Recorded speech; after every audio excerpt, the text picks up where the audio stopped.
This is the reason 96% of you will never be rich, the wealth puzzle. And when you're missing one of the pieces, then the puzzle is incomplete. By the end of this video, you'll know all 6 pieces that you need to focus on instead of just this wheel. But first, let's talk about the 4th piece, the easiest one to work on, called going beyond. Countless people say the secret to getting rich is to work hard, but that's fake news. Because for the wealthy, working hard means something entirely different. Chances are you currently work for someone else, and there's nothing wrong with that, but you need to understand that your salary is capped.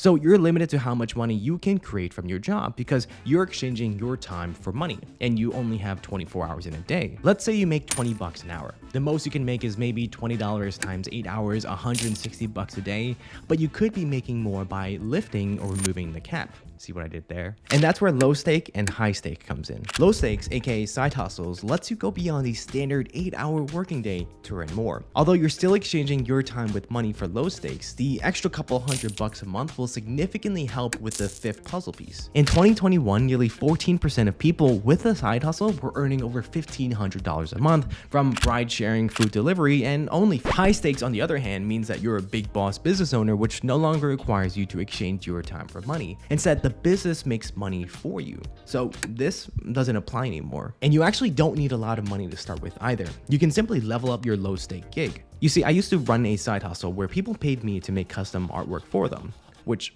thinking back, why? I couldn't draw. But I sold them for $100 a piece, which took me a couple of hours to make. But I became a business owner when I decided to scale. Instead of making custom pieces each time, I would make one magnificent, horrendous piece and then sell unlimited digital and physical copies online to apparently people who were hard of seeing. At that point, I didn't need to trade my time for money anymore. But before you can take off the salary cap, you absolutely need the first puzzle piece, which is your foundation. And unless you're a heartless inanimate object like Mr. Magic Lamp, you experience self-doubt and insecurities, which is completely normal. But if these limiting beliefs only exist to make you feel like crap and hold you back, that's when we got a problem, and we gotta take care of it. Oh, I don't mean to beat it up, my hands are just cold. When I worked at a real job, I used to think that I need a stable job to be successful, which is a limiting belief. So I asked myself, is this really true? What evidence did I have for it? My beautiful parents are hardworking blue-collar immigrants who instilled the idea that a job in finance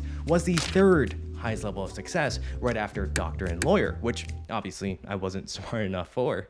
They thought that success meant putting in decades of your life at a good company, despite how miserable it makes you because those decades will pay off in the end. But then I realized that my hands are actually really hot. But then I realized that there are countless successful people who aren't on these paths, which disproved this limiting belief. So I decided to save up a bunch of money, took a huge risk, and quit my job to build my own business. And now look at me. I now buy clothes at Walmart instead of Dollar Tree. Now this mindset limited belief mumbo jumbo might sound like some spiritual hippie nonsense, but I realized that when our mindset is actually aligned, when we truly believe, we act differently and we start to notice hidden opportunities. But only if you have the 2nd piece planned out already. So if you actually want to get rich starting today, then you need to come up with a vision. Where do you see your financial situation in 5 to 10 years? Is there a specific amount of money that you want to make? How mad do you want your future spoiled kid to be when you only give him a Lamborghini instead of a yacht for his 16th birthday? Are you living in a way that will help you reach this goal? Or are you just straight up cool like a fool in a swimming pool? Bars. So the money vision we'll create together in just a few seconds is something that you will revisit again and again as you get closer to achieving your goals and hopefully creating new ones. Let's start off easy and tactical. If you want to make $1 million in 10 years, you gotta break it up into a bunch of different milestones. Here's a trick question. What's your first milestone gonna be? Most people I've spoken to picks $100,000 as their first milestone because it just feels right and it looks like a linear pathway to $1 million. But just because it feels right doesn't mean it's okay. Like laughing at people when they fall on ice, which is apparently not socially acceptable. The secret here is that wealth is built exponentially through combining step 4 and step 5 in a really clever way. So realistically, the first milestone should be something way more achievable to where you are starting, such as saving $100 or $1,000. These numbers are something that you can save up after a few months of working, which may involve cutting back on expenses or picking up a side hustle. However, the most important part is actually setting up the milestones after the easy ones. In a perfect world where you can freely laugh at people who slip on ice, the milestones would be multiples of 10, because 10x is easy to conceptualize. 100, 1k, 10k, 100k, and so on. However, more realistically, you should set up closer milestones such as 1 to 3k or 7k to 10k, and so on, which roughly mirrors my path. I've been working a job since high school, throughout college, and then after college, and then on top of that, I was freelancing as a side hustle, which then eventually turned into a business, and so on. But just having a nice and beautiful plan on a piece of paper isn't enough, because like me, you'll probably just stuff it in your random crap drawer and forget about it. But that's why the third puzzle piece is so important. This next piece involves surrounding yourself with all this information. How? Find like-minded people. And once you actively look, you'll find them everywhere. They might be hiding in your closet or even under your bed, at which point you should probably call the cops. Go to meetups in town, join forums online, start talking to friends about your ideas. That's pretty much how I started. Look at the network of people that are already in your day-to-day life. Maybe you're really clever but godly annoying friend from school, or the obnoxiously loud sneezing but successful coworker. Take out a piece of paper from your random crap drawer and list out all these people, and then ask if they're down to hop on a call or grab a $1 coffee from McDonald's to learn about them. They'll be flattered that you want to speak with them, because who doesn't like getting their ego stroked? And chances are, at the end of the conversation, they'll hit you with the, "Let me know if there's anything else I can help with." Repeat this to build up your network, because your relationships are your greatest capital and also what will hold you accountable. Besides, the worst they can say is no, and then you're back to exactly where you are. The secret I found is that successful people want to help, unless they're assholes. They love to share their knowledge with enthusiastic and passionate people, so dial it up a notch. And that's where we get to the easiest piece of the puzzle. Next up, going beyond. And as I said in the beginning, this part will be much